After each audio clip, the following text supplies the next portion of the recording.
Hey guys, what's going on? So I'm going to start a segment on the channel called Tony's Tool Reviews.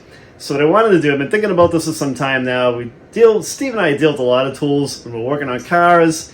I work with a lot of tools here at the house. You know, whether I'm fixing my RV, fixing a snowblower, I'm working on cars myself. So in other words, there's a lot going on with tools.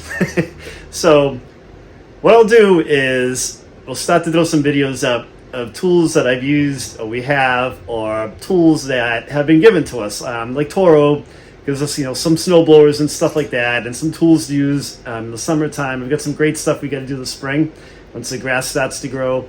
And we hope that you enjoy it. It's going to be pretty good. I'll show you what tools are a little bit better, what might have some more muscle behind it, as opposed to the tools that they're mediocre. I'll be polite. So another thing too is, if you're watching this video and you're a tool company and you'd like to get some stuff on the show, hit me up. My contact info is in the description of this video.